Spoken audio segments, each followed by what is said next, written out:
lot of times, I think we need to understand first what fear does to us. It paralyzes us from moving forward.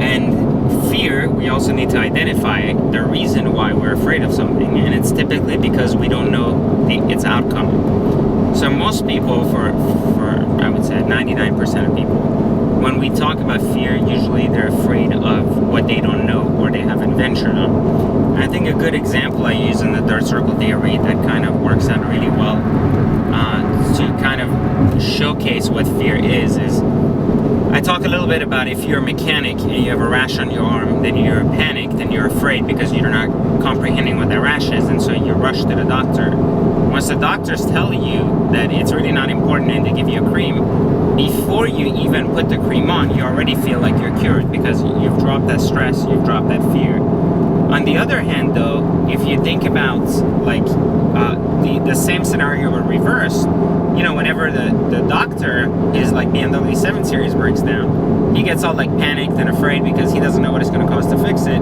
because it's going to be one more big thing that's happening. He doesn't know what's wrong or what big issue is. So that fear starts setting in until he gets to the mechanic, and the mechanic says, well, it's just a spark plug that'll be fixed for like $12, and then he's back to normal and he's okay again. So I think it's more like fear of the unknown that drives most of today's fears among people.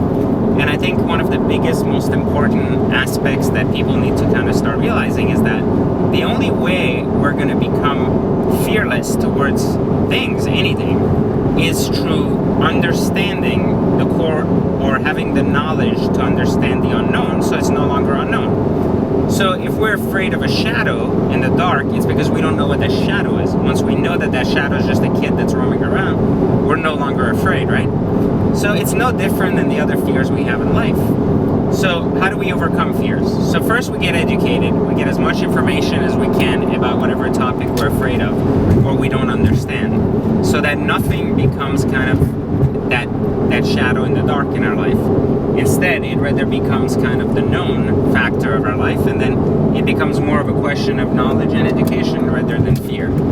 So the next very important aspect of fear is to understand that the only true way we're really going to overcome fear in the long term is through practice. By practicing and understanding the different scenarios and how it works, we make the unknown known. So in other words, let's say you're about to go pick up someone of the opposite sex, and I think that's a really good one. So let's say you're about to pick up, I'm going to say a girl because I'm a guy. I'm about to go pick up a girl, and I see her walking in the street.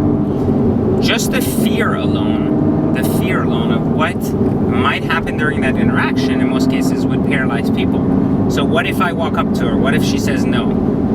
Let me look for 1,000 reasons or 1,000 ways I can say, like, hi, how you doing? So that it can work in my favor rather than against me.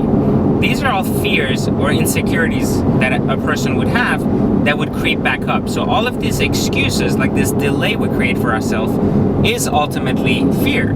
It's kind of like delay is the greatest, form of denial, which ultimately is telling us that we're afraid to do something. So in this case, the best way to overcome that particular situation, which really focuses on the fear of being rejected, is by practicing. And when we say the unknown in this case is the feeling of rejection. We're just not comfortable enough with the feeling of rejection to actually take it on and know how it feels. And so therefore we're afraid of it. We're afraid to be hurt.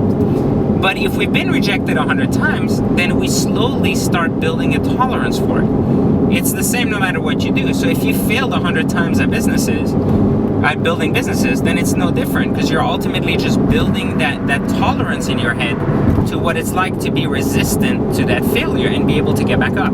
It's no different than saying you're able to get back up faster since you've fallen down so many times. The pain is only in your head and it's no longer pain, and it ultimately just becomes an inconvenience.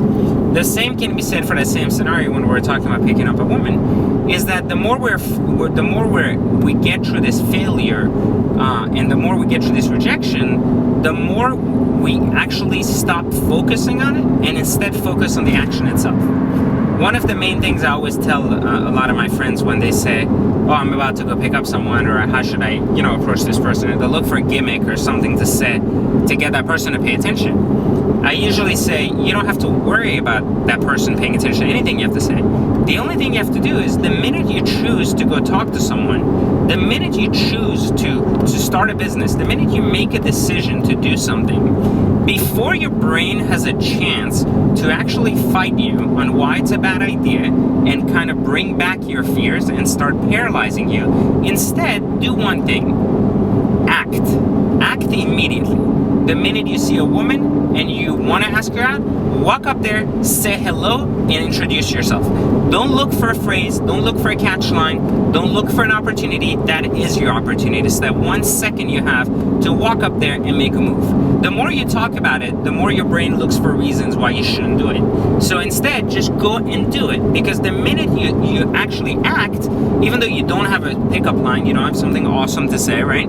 You're just walking up there, you're like, hey, how you doing? My name is so-and-so. That minute you do that, your brain now shifts its thinking from, should you do it, to what should you say next? And so instead of starting a confrontation with yourself, you're ultimately starting a conversation with someone else, and your brain now is looking for what to say next, rather than worry about should it go up there and actually engage in a conversation or not, or why the rejection is about to happen. So the only way we can really get over our fears is to continuously face them. If we're afraid of skydiving, jumping off, different levels of like bungee jumping off a plane is the only way we're really going to overcome that fear, because the more we do it, the more we get accustomed to the feeling of that weightlessness that we despise so much when we're afraid of heights. And the more we get used to it, and the more it becomes part of what we do, and therefore we're no longer paralyzed by it. The more important thing when it comes to fears is to make sure that we don't allow fears to paralyze us.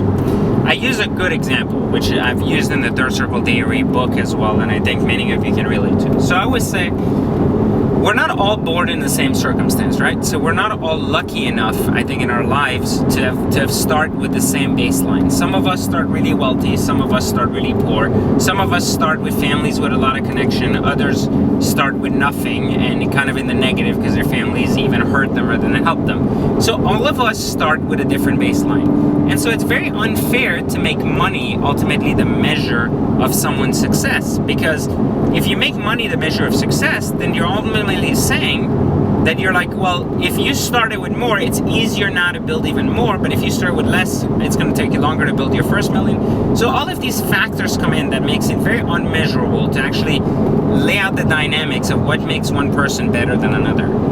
But there's one thing that every single person on this planet is born with, and it's irrelevant that it is, someone who's very wealthy, someone who's very poor. It doesn't even matter which continent you're born on, which religion you're born into. You all have the one thing in common, and that is that we are all born with fears and accumulate fears throughout our time. So if you're born poor, you might be afraid to let down your, let's say you're going to be afraid to stay poor because you've been in that environment, you don't want to be in it. And so that fear consumes you very young because you watch your parents kind of always struggling to make money. But then if you're born rich, and you've always seen people be successful in education, then you always have this fear of letting your parents down, ultimately because, they have such high hopes of you in education, the school program, and you really don't want to go there. So we're all born with these different fears. They're different for everybody, but they're still fears. And as much as you may think some are easier to overcome than others, they're easier for you at that time when you're judging the situation, because you don't have the fears that you think are easy to overcome. However, these other people do have those fears, and these other people are unfortunately forced into these fears very young and continuously grow them, just like you grow your own fears. So everybody has their fears. So the one person that really is or has more value or is the most powerful person sitting at the table, if you're trying to gauge who's really the person with the most worth that's sitting next to you, it's really the person who doesn't allow any of their fears, regardless of how afraid they are, to paralyze their actions.